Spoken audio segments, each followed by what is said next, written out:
All right, it's 7:05. Let's kick this off. I want to start by giving you an outline of the charter of the search committee. We have 3 seats up for election. Larry Perrone, Josette Wheatley, and Amy. Josette and Amy are on the call. And we are looking for a minimum of 5 candidates for these 3 seats. That's in the search committee resolution that we get 2 more people, 2 more applicants than vacancies. If we do not have 5 candidates, 5 applications, the board announces an extension to the 3rd Friday in June, which is June 17th. And that's how the process goes. Presently, those who wish to submit an application have until 4 p.m. on May 10th. There's 3 ways to do it. One is to drop it off at the administrative building. You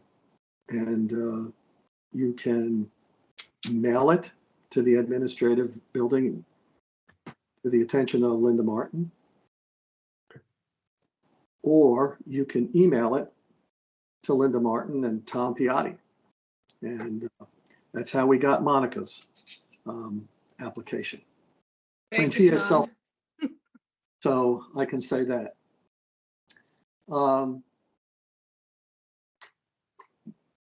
I was an Ocean Pines board appointee for 4 months. I'm on the search committee. This is my 4th year. I'm on the budget and finance committee. Prior to that, I was the treasurer, vice president, and president of the park of Ocean Pines HOA, 503 homes, a little over 1,000 people. So with that experience running for the board and understanding what is required, that's what we're talking about tonight.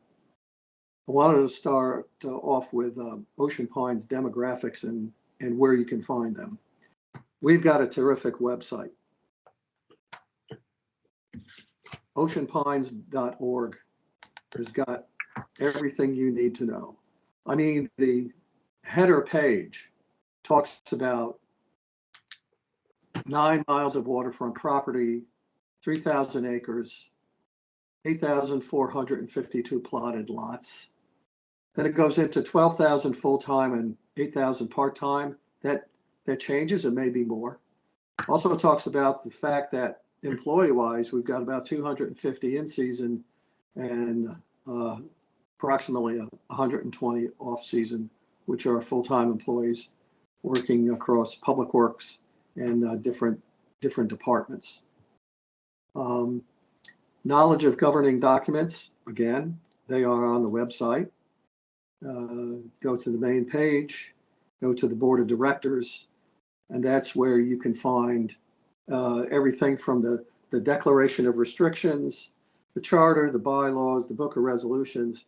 And the resolutions there's a lot of them. There's general and administrative resolutions, and that's where you'll find MO6, which is elections and referendums. There's the F series, which is financial. There's the C series, which is committee resolutions. And by the way, we have 13 committees in Ocean Pines, and they're made up of people who are interested in perhaps that subject matter. Maybe it'd be aquatics or golf, or what have you, and they have experience and might want to make a difference. So these committees meet periodically, budget and finance monthly. We have a liaison, and I wanted to throw that into the discussion because board members have liaison assignments. Obviously, if you have 7 board members and you've got 13, you could have to have liaisons. And they rotate those liaisons, I believe, every 6 months. Someone will correct me if I'm wrong. We do the same thing in the park. We have I'll correct you on that, Tom. okay. The liaison positions. Can you hear me? Yes. Tom, okay. The liaison positions are assigned at the beginning of the board year. And in some cases, and the director will hold that position for the entire year.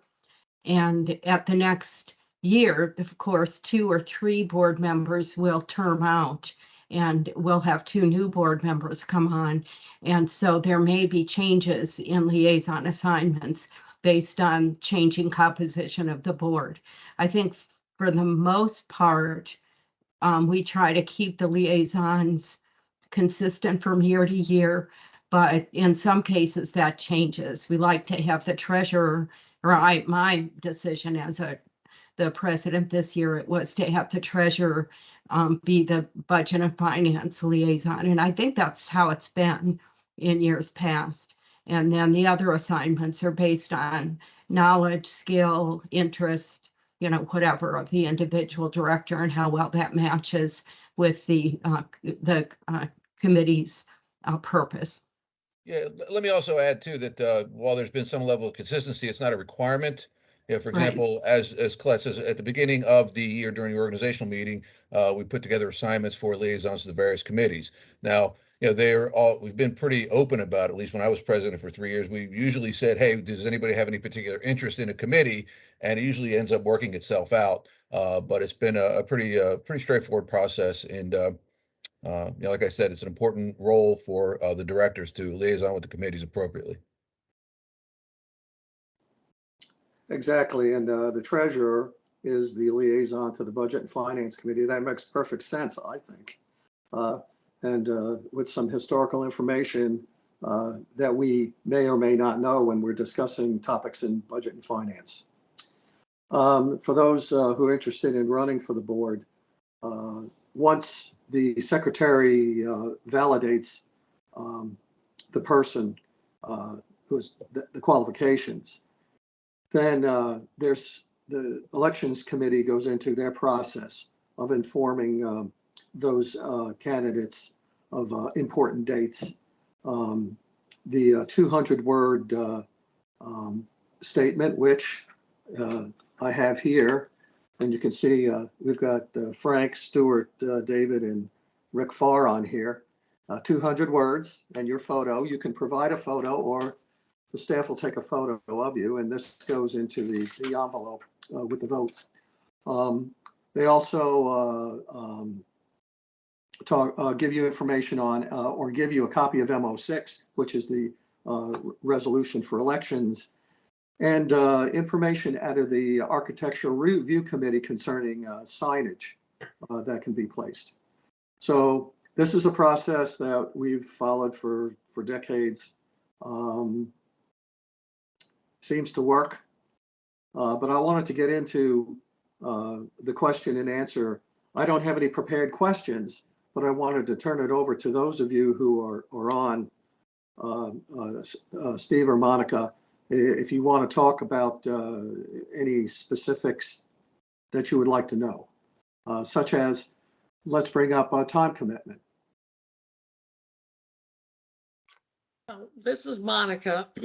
I'm not so much concerned about the time commitment, but I just want to make sure during the candidate process, I don't break any rules. I don't do some things I'm not supposed to. So I have downloaded the resolutions. I'm reading those. I wanted to join this forum tonight. I just want to make sure I'm doing the right thing and not stepping on any rules or regulations I shouldn't be. Tom? Excuse me. Yeah, Monica, looking at the resolutions and the governing documents gives you a lot of what you need to know. There are also the signage rules are in the architectural review guidelines, and I think that also contains the rule about one of these. I'm not sure which one. Maybe Doug, has the rule about placing campaign materials on Ocean Pines property. And so once you're validated, the elections committee will go over all the rules with you, give you a copy of all the rules and go over those with you. So there'll be no question. And if any of those rules are unclear, that would be the opportunity to ask the elections committee what various rules mean that don't seem clear to you. Right, and that's awesome. You know, again, I get the whole rules and wanting to follow them, but every little process is a little different. So, but again, I've taken the time to download the resolutions and follow those. So, yeah, I appreciate the support of the selection committee and you know, the whole group here. Again, I think everybody involved is wanting to do what's best for Ocean Pines. So, I appreciate this meeting and the ability to ask and, question, anything I need. So, Yeah, I let me appreciate it. also add that Colette's right, the architecture review guidelines, and I believe it's section 6, has all the information regarding signage and the requirements for that signage. The other thing I would encourage, not only for you, Monica, but for anybody else that considers running is, you're not going to have all the questions today. All right, so you're going to learn more things. You're going to be exposed to more things, and obviously that'll prompt you for more questions. So I think it's sort of a linear process where you end up asking questions as more things come available. So certainly reach out to the search committee, reach out to the elections committee, reach out to the board members. There's no restriction of you talking to a board member and asking them, what about this, what about that? But ask everybody. Really, don't limit yourself to just one particular opinion. I'd say make sure there's several resources out there. Take advantage of them. No, and I appreciate that, Doug. Like I think you've heard me say it, Doug. I grew up in a family with 6 siblings, 2 parents, in a 15 by 32-foot wide row home, and you either like jumped on that train or got hit by it. So Yeah. I have no problem asking questions and making sure I don't get hit by the train. So thank you. Yes, do not post any handbills on the mailboxes, and don't leave business cards in the yacht club on the table. No, the only thing I'm going to do with mailboxes is hope clean them up, Tom. No, I'm only kidding about that. Excellent. Appreciate it. Sure. If I could just ask a question, I'm trying to recall where I saw it. I don't quite remember where. I assume it was in one of the newspaper's weekly publications. But my recollection is that there were already dates set aside for candidate forums. Is that in either June or July? Is that correct? I'll speak. I saw something on June 22nd and maybe the 24th, but Yeah. definitely 2 dates in June. June, right, okay. I know the 22nd, 100%, and I think it was maybe the 24th or 26th after that, but I'm not sure the second date. I can get those dates. It is, this is Josh. It is the June 22nd at 6 p.m. and June 25th at 10 a.m., both at the clubhouse. Okay, yeah, I thought they were almost within, maybe they are within the same week. That's why I was just trying to recall. Yep. I'm sort of interested in the, since it was brought up, the sort of time commitment issue. I'm assuming the time commitment issue is one that raises itself after the election to the board, not during the campaign. But I would be interested in hearing from some of the board members as to how maybe not necessarily quantifying the time commitment, but how do they address the time commitment? Well, I'll take the first stab at it. Let's see, this is my 6th year. I've seen it be cyclical. It's like anything else. You get out of it what you put into it. There are times when there are a lot of issues that require a lot of interaction amongst the board members, amongst the committees, amongst the GM, and amongst the people in Ocean Pine. So, it really is, cyclical. There's times when it's flat. There's not a lot going on other than, maybe just keeping up on things in progress. So it's really what you make of it. I've heard horror stories and people ask me, Doug, how much time do you put in? Is it 40 hours a week? And I go, no, it's nowhere near that. Okay. There's times when I've spent the better part of a day maybe 2 or 3 times a week in dealing with an issue when we had a lot of things on the table. And there's been times when I've not done board work for several days in a row. So again, it comes and goes, and I think it's commensurate with the amount of activity that the board is undertaking and the organization is undertaking at any point in time. Okay, that's helpful. Yeah, and I would agree with that. I would concur. You can put in as much or as little time as you choose. If there are board topics that we're addressing that you choose to research and educate yourself more deeply on, or gather information that may be useful to the board, that is very welcome and helpful, but not all 7 directors necessarily have to research the same things. And so what we find is that some people do spend more time on research, some less. The time commitment also varies based on committee assignment, or the office that you hold. If you're secretary, there's more work that goes with that. If you're president or vice president, there's more work. Treasurer, a little bit more work. But at minimum, you have your monthly board meetings, and you have, in many cases, the committee that you're assigned to would meet monthly. Some of them meet half of the year, not 12 months of the year. But so that would be kind of the minimum, is just showing up at meetings. But there's a certain amount of reading. You've seen the board packets, I assume. And so there's that material that you read to prepare for meetings, and that takes time. And then any initiatives that the board is undertaking or considering, there may be additional reading that you would choose to do. If I could just ask one other question. I understand that outline. I get that. One thing that Colette, you did not mention, and actually Doug didn't mention either, but I'm just sort of curious, how, again, not necessarily quantifying, but how often do you find yourself engaging with the membership of Ocean Pines, either by email or, phone conversation or whatever, because there's a particular concern that they have, there's an issue they want addressed, there's a gripe they have. I mean, however that works out. Yeah, I'll touch on that. And again, I think it's very much like the business aspect of it. It's cyclical. For example, several years ago, we had the geese issue. Okay, we were, let's just use the word, inundated with opinions and and I guess subjective assessments of our abilities as human beings to address this issue. So, and it was fast, it was furious, it was a lot of information. And there's other times when you just have a casual interaction by email. I've had a lot of casual interactions let's say at the yacht club. You're out there, or on the golf course, something like that, where you meet somebody, you chat with them, they ask you, they know you're on the board, so they ask you a question, and and you kind of engage in the conversation that way. I've had, quite frankly, a lot of interaction that way.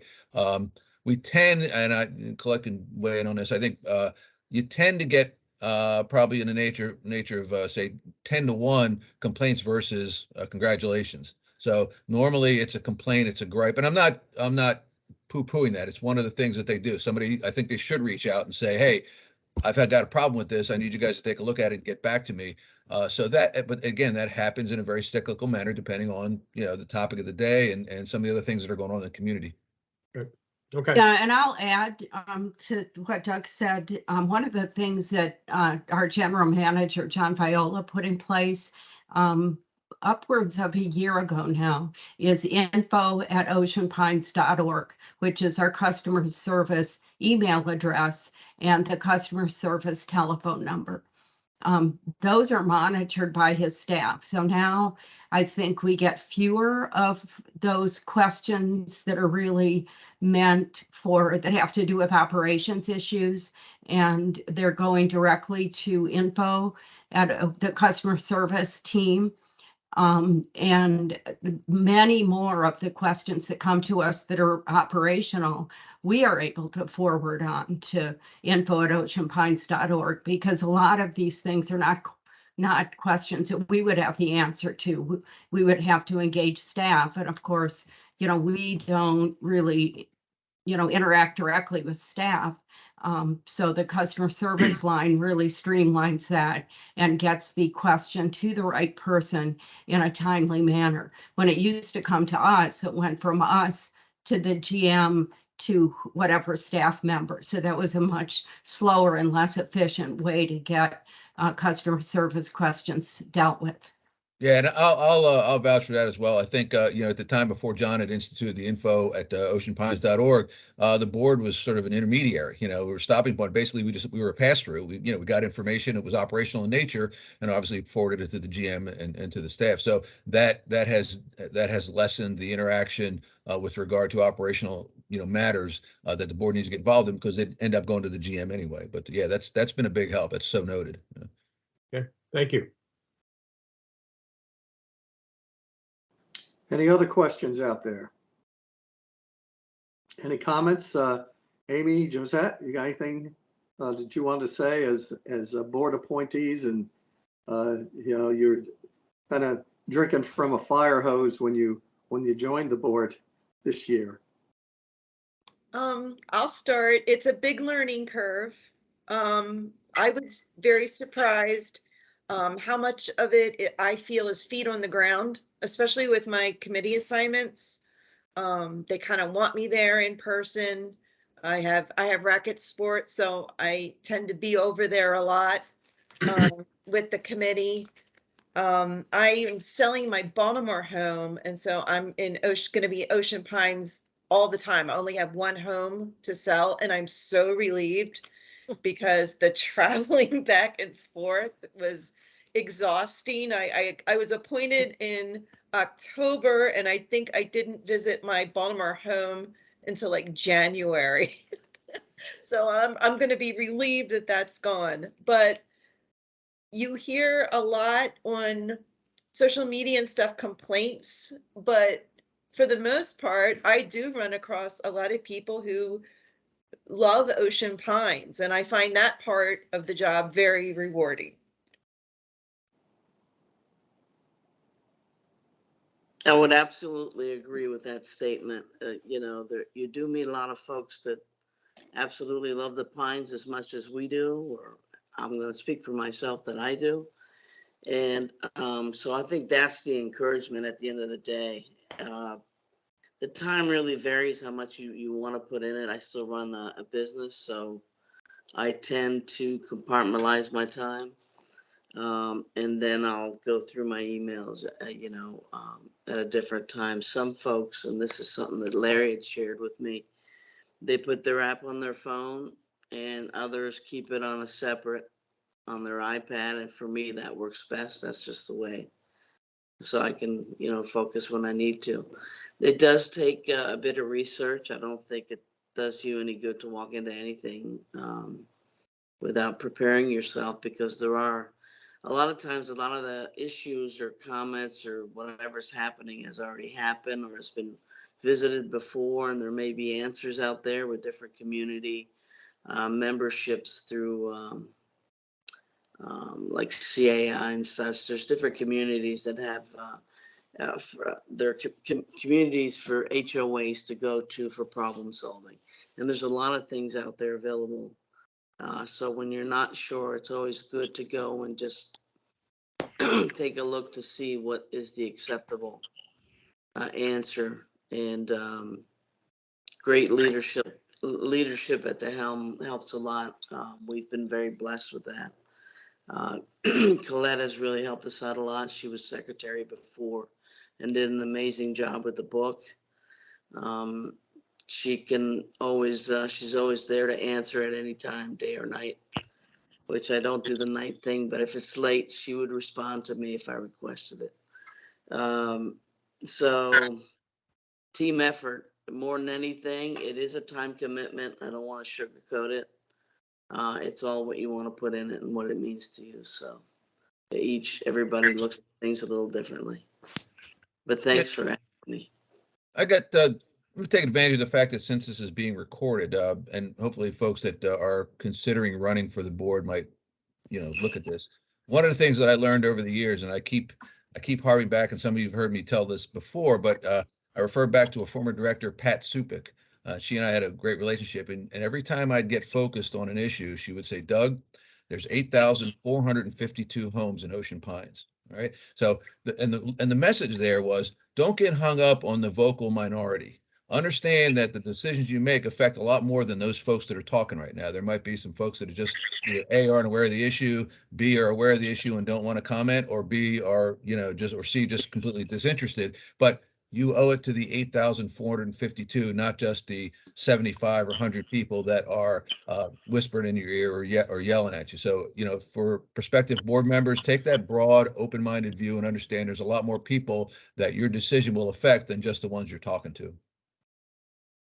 Yeah, I would second that. I think that's, a really wise perspective to adopt. And as far as the learning curve, I will say that once you're elected, we do have an orientation meeting that kind of gives you some of the background information that you're going to need to do the job, and the various forms that are used, motion forms, discussion forms, whatever, the various procedures that we follow. But there is a learning curve. And in the first month or two, I would say, of being on the board, what was most notable to me is I learned maybe all, but I learned that there was a lot that I didn't know.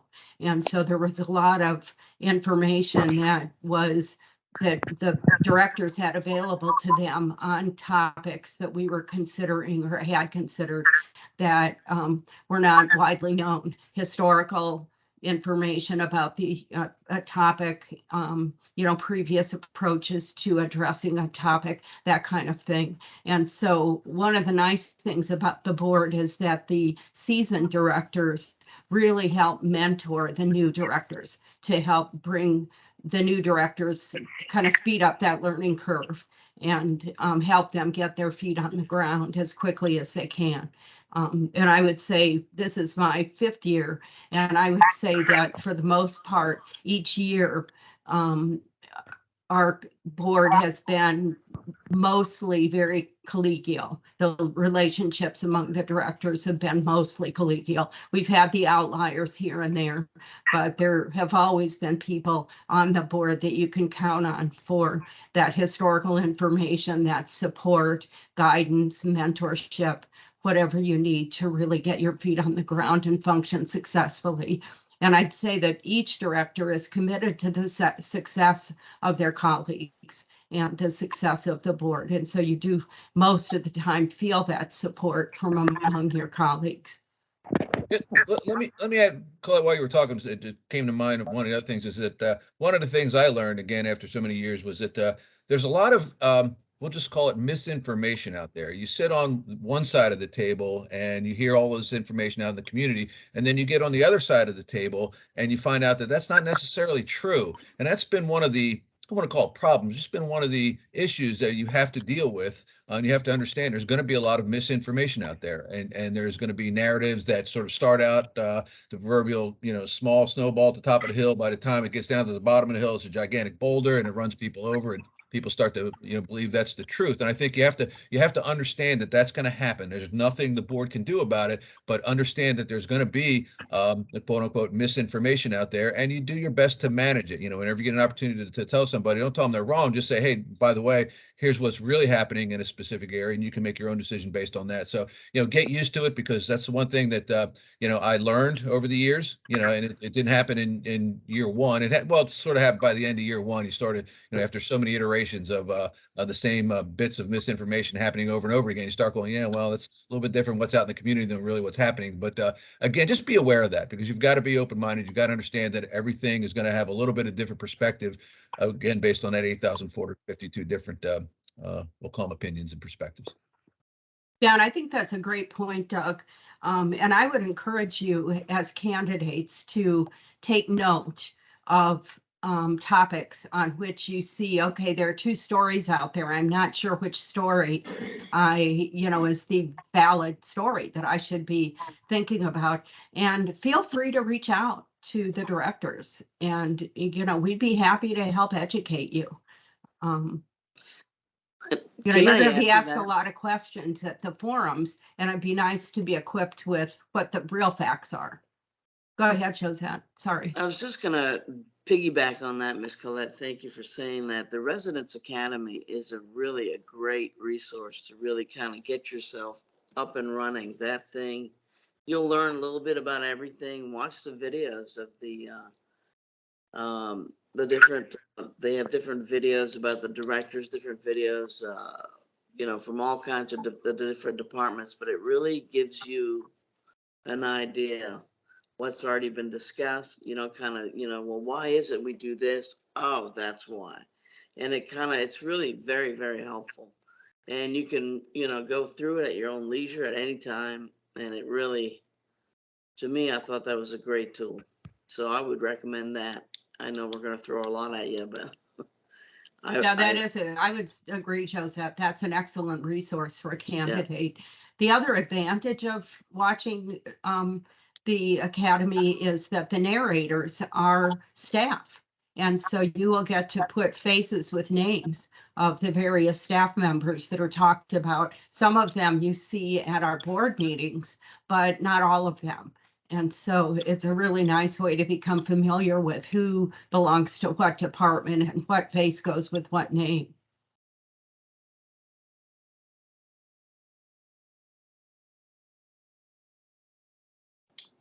All When right.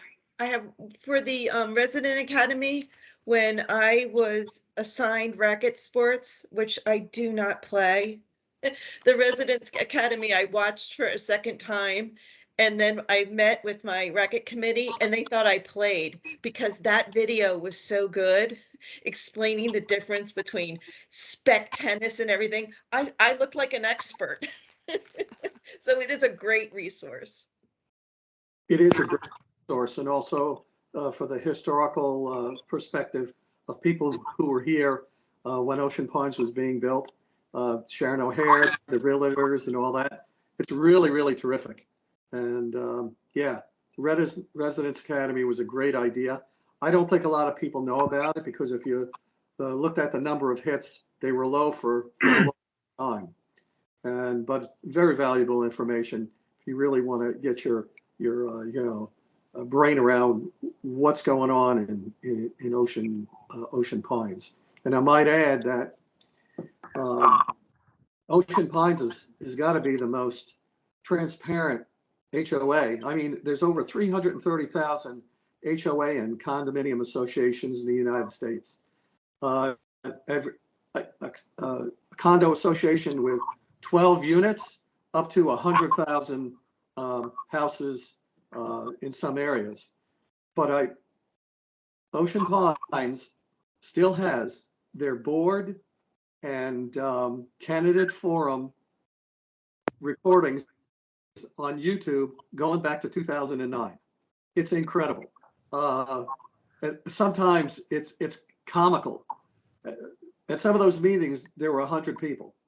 And as Doug said, you know what? I love the town halls also because you get to talk to the general manager and he's great. So we have that, but presently with the board meetings, with the board packet and the GM's packet with the slides that show progress on bulkheads, on mailboxes, it's terrific. The information is out there and it's important for you applicants who want to be directors is to look at it and pass that information on to others who are stuck. And sometimes I'm on social media, somebody will ask a question and I will just give them the link. I said, that answer to when the public works yard opens is at this link. And I'll bet you 100 people click on it and learn something. So we are very transparent and there's a lot of information out there. I see we've got a hand raised here from Steve. Yes, good evening. Hi. I wanted to lean in on 2 points that were raised. I am not on the elections committee, and Josh, perhaps you could help me here by asking, looking up and seeing the process in the past had been soon after the secretary, the association secretary, identifies the candidates to the Elections Committee, a draw for ballot position is held. And that takes like 2 seconds. It's just like nothing. But immediately afterwards, there's a candidate workshop where all of the rules will be discussed. Any questions that any candidates have will be dealt with, and that's the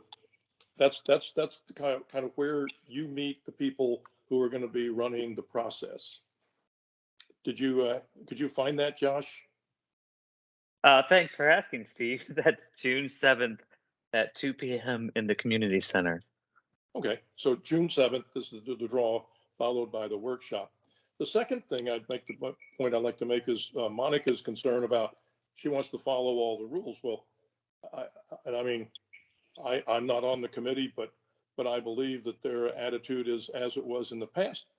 The Elections Committee is not the police. If someone steps out of line, you have a conversation. I dealt with 31 candidates during my time on the Elections Committee, and occasionally I would have to tell one of the candidates, hey, don't do that anymore. And the candidate invariably said, oh, okay, and they didn't do it anymore. It's not rigorous. It's there's no yellow card or red card like in soccer or anything like that. So that candidate draw followed by the workshop is where you'll get a chance to ask any questions that you want to the Elections Committee and work things out. Any other questions I can answer while I'm available for a moment? Well, no, Steve, I'm just going to say, I hope I draw a yellow card before I draw a red card first. But thank you. Sure. Thanks a lot, Steve. Gary Murray's got his hand up. Gary? Yeah, hello. I'm new to the area. I just moved in last July, and I'm kind of curious about all the bad publicity that the board gets around here. I mean, I hear people talk negatively about the board, and I don't really understand where it's coming from. I mean, there's like all the referendums that are out there right now. I mean, it's like a lot of people are talking on social media about no, and I just don't understand why people can't read each one individually and vote what they think as opposed to what they're told. I don't know if it's a history of some kind of reaction between the board and the members, and how do we resolve that? Well, I'll take a stab at it. I'm not going to talk about the referendum. I think that's a separate issue, but I do want to touch on the idea that you mentioned the board has a lot of negative publicity. In my, again, as noted earlier, my 6th year here, you're not going to please everybody. And I think any reasonable person would understand that. There's always going to be doubters, naysayers.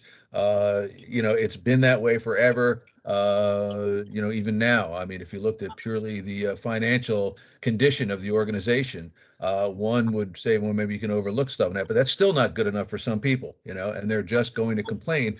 And I would offer for any prospective candidates that you better have thick skin. I mean, that's really one of the prerequisites. You're going to get a lot of guff, you're going to get a lot of disagreement, and if you fold up and wilt like a flower, then you're probably not really maybe committed to doing this. It's just the way business is done. If you start to take it personally, then that's probably not a good thing either. You have to take it as a reasonable opinion from somebody, especially if they give it to you in a reasonable manner. But there's really not a whole lot you can do about it. You can have we used to joke that you could after the annual meeting you can hand $100 bills out to everybody who attended the meeting, and they still would complain. So it's just one of those things. There's nothing I don't, and quite frankly, from an academic perspective, I'd really be interested in somebody if they could actually solve that problem. I don't think it's possible to solve, and I'm not really going to worry about it too much. If it becomes terrible, yes, we obviously need to get if a real specific issue comes up that requires a lot of attention, that is problematic. Certainly, it's got to garner a lot of attention, but normal course of doing business, yes, you're going to have doubters and naysayers, and that just goes along with being a director. I understand that, but my question is, how do you, as far as being bullied from the membership, what about being bullied from the actual board members? You're looking at somebody that doesn't get bullied. Okay. No, And simple. but I'm All right. I might have to tell somebody something they don't want to hear. Right. But I'm not going to compromise myself either. Listen to me. I'm asking for a new board member. How does somebody come on to the board and say, I am here for the association membership? I would say, and I do not want to get bullied by the board. I want to be my own thinker. Yeah. So an independent thinker is very important. Good. Listen first. That's the first. Listen first. Don't, and Stephen Covey, most people listen with the intent to reply rather than the intent to understand. Listen with the intent to understand first. See where that goes. Yeah. But what I'm saying is, from what I've heard, there is a lot of pressure put on new board members to go along with what the current board is saying. Gary, let me speak take a up? stab at May I this. speak up as somebody that's new? I'm a new committee person. I've been in Pines about 8 years now, but I have submitted my application for the board. I have played in the academic, the corporate world. I'm an independent thinker. I am a strong person who knows how to listen, compromise, and weigh all the consequences of our decisions. So no one will bully me into a decision. I will stand by whatever my convictions are. And I'll be respectful. I will be, specific, and I will have my reasons and my facts for my opinions. Okay, good to hear. Okay. Amy has her hand up. She wants to address your question, Gary. As a new appointed member, Josette and I weren't bullied. In fact, everybody helped us, and there was a lot of expertise on the board. And I felt very comfortable, going to Doug and asking budget questions and going to Colette and saying, here's a draft of my motion. How does it look? Did I do this right? So I think that's something that you hear a lot on, people talking maybe on social media, but I did not find that was the case at all. Okay. Yeah, I would agree with that. If I may say, the Doug was extremely helpful from day one. He met with me, and then he met with Amy, and he kind of told us if we had any questions in certain departments. He explained his strong suits, and truly helpful. And it's still like that today. It may seem sometimes that we're in agreement. I think it's just because we're in agreement that we think it's the right thing to do. But there is none of that. I'm a very independent thinker. I know Amy is. I know Doug is. Miss Colette is. There's just none of that. I mean, there is a team. You have to be a team, and because not one makes a decision, 7 folks make a decision.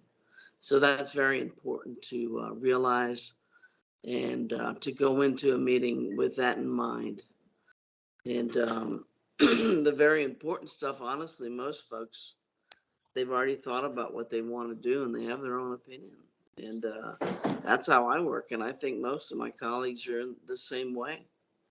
So I'll just leave it at that, being the newbies. If I may, I want to sort of agree a little bit with Monica about the way you approach any given issue sort of comes from, your background, what you did in your professional life, if you will. I spent almost 20 years doing nothing but more than working on legislation. And you can disagree with people without being disagreeable. as long as everyone is civil, you work your way through your problems and your differences and eventually come up with a solution. My sense, and I'm not on the board obviously, but my sense from watching several board meetings is that the board does tend to get along pretty well. And not that you need to be in a closed room, but there's a lot more noise outside than there is in that room. The meetings that I've seen, the board members appear to, at least as I can tell, come in well prepared.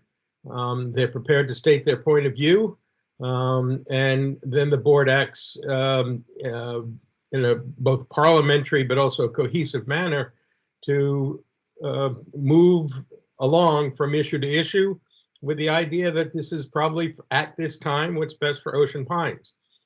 And I see nothing wrong with that. I think the real problem, to the extent that you've raised one, Gary, is there are people on the outside who are planted in one camp or another, and they want to push their own point of view, and they'll continue to do that. And they at times may be right, times they may be wrong.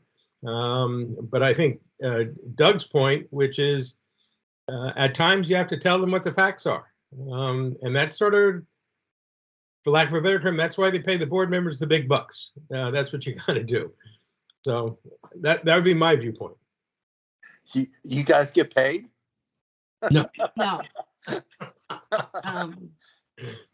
I was speaking I'd euphemistically. like to address this question. Yeah, yes, you have your Question hand as up, sitting- Colette. Yes, as Go a ahead. sitting director, Doug.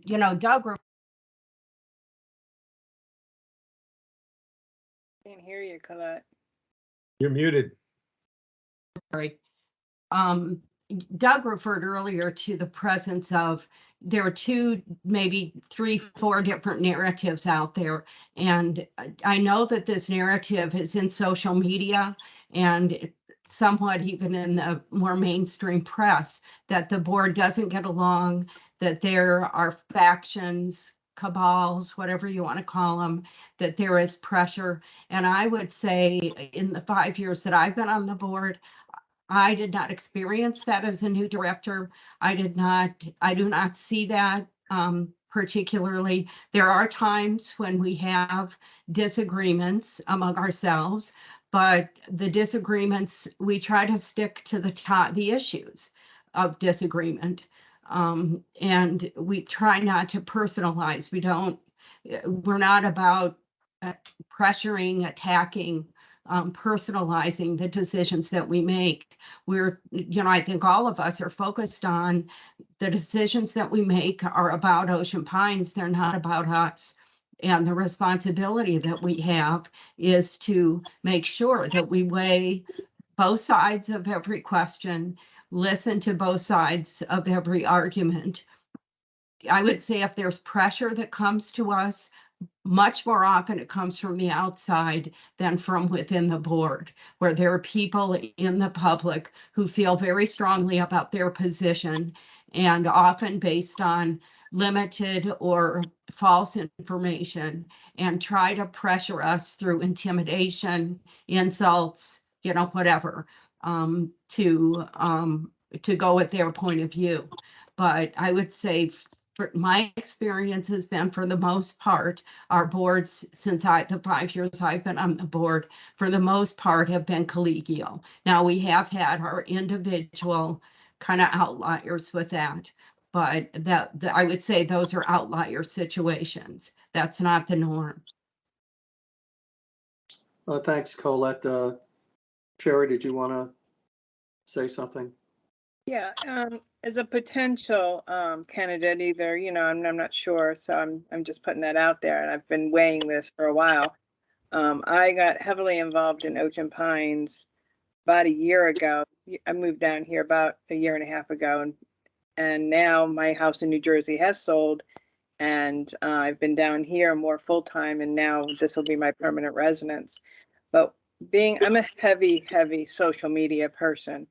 And I'm used to the guys and the people, and not just men, but whatever it goes on in Wall Street for 20 years, being heavy into IT and heavy into social media.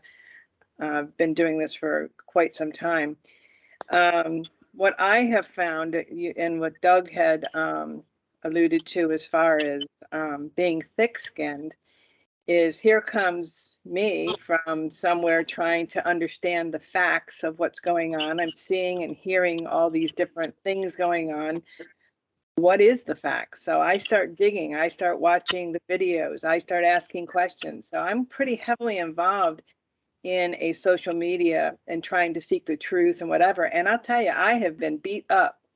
That there's some of those people out there. I have not found this with the board. The board is important to work together. You want to be independent thinkers and work together, support each other.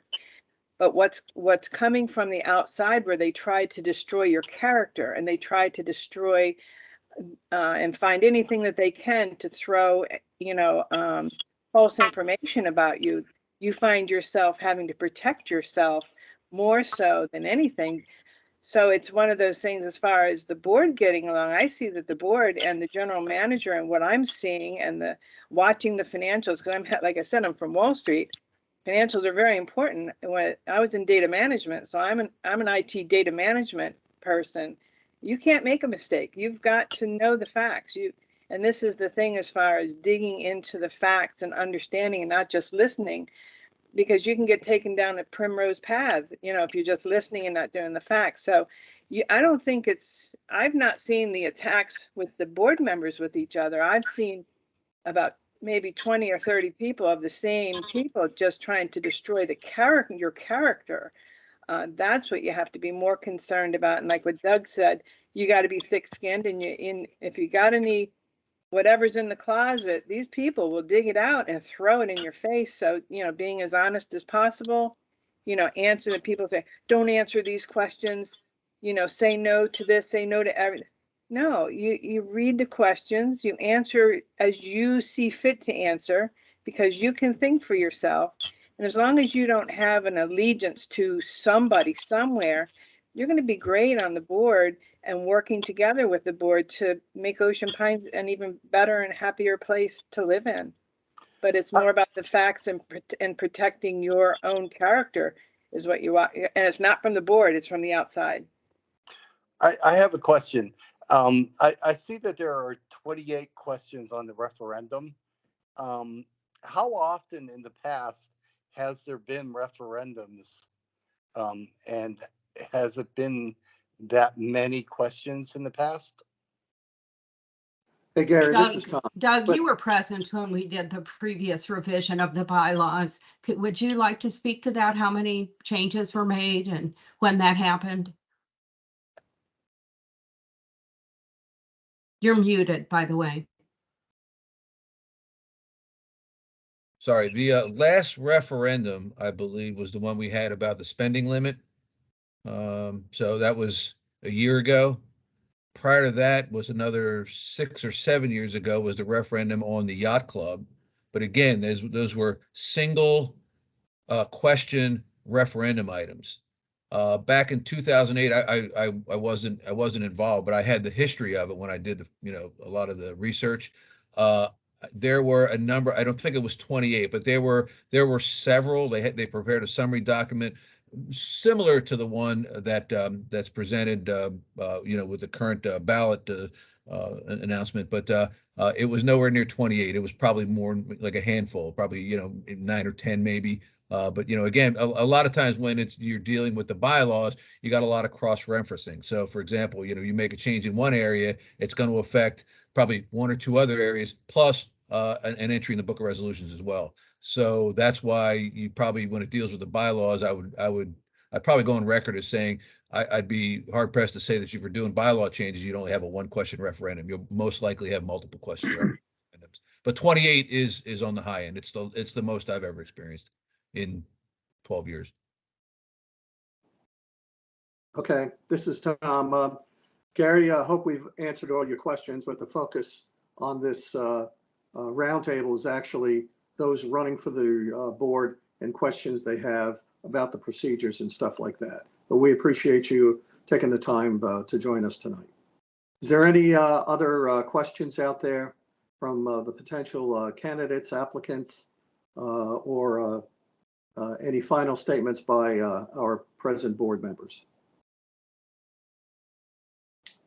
Yeah, I guess I would go back to just kind of build upon what Sherry said about the negative messages that we receive either in our email boxes or in the press, kind of disparaging our decisions or the approaches that we take on things. And I think it has served directors well to kind of take the high road and maintain a professional demeanor in responding to any of these attacks or insults, because it never serves anybody if you sink to the level of the person who's trying to smear you or attack the integrity of the board.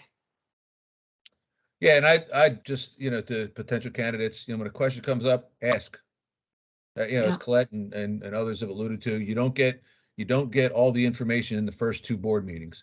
It takes a while to garner all of that experience, and the best thing you do as a board member, at least I feel it's one of my responsibilities. I figure I have 2 of them. One is to share whatever we can share with new board members as they come in, and to kind of give them, get their feet on the ground. And number 2, to put together an environment that's sustainable when you're gone. In other words, don't make none of the decisions should be short term. They should be sustainable over a period of time, because if they're good for Ocean Pines right now, they should be good for Ocean Pines in the next, at the very least, 3 to 4 years. Things will change at some point, but you can't make a one-time decision. So, prospective board member, keep an open mind and ask questions, because I know I'm certainly available for any question that has to do with board-related things and so on and so forth. More than happy to share some of my experiences, and if that'll help, that'll be great. Yeah, and I would say the same thing. Feel very comfortable reaching out. I think to any of us that we'd be very happy to work with you. Our goal is to have a board that is successful. And so whenever new candidates are coming up or new members are coming onto the board, we are here to help us work as a team and be successful together. Tom, I just think it's really. I appreciate this meeting and the chance to kind of have some direction. So thank you, everybody. Okay. Yeah, thanks for stepping up and taking this risk and making this commitment to all of you.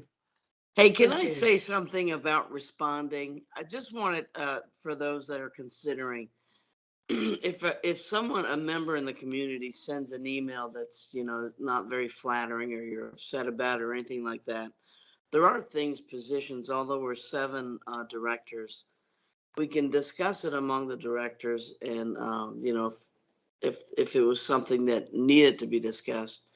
But however, typically the way that it's set up is one person responds, and that's typically the president.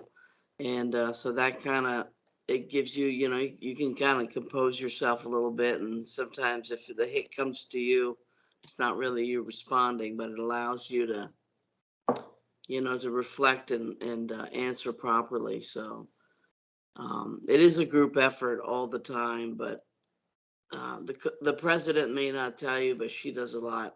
Doug did a lot. They all do a lot. Every position is important, but most importantly is that, protecting our assets for our future. So when we decide to retire, for those of us still working, everything's in place. And for those that are retired, they're just stepping up to do the right thing. So we have more in common probably than we don't. Everybody that steps up, loves the community more than anything. And that's why we're all here. If I can say that's it. Yeah, and do understand that, we try to maintain teamwork, but we also respect the diversity of opinions on the board. We don't always agree, and that's fine. Disagreement makes for a stronger board, I think. Okay, everyone, it's been an hour, a little over an hour. Thank you very much. Thank you, Tom. Thank you. Yes. Thanks, Tom. Watch the NFL draft. So take care. Caps game. Yes. Thanks, everybody. Good night. You're welcome. Thank Good you. night. Bye. Thank you. Bye, guys. Good night.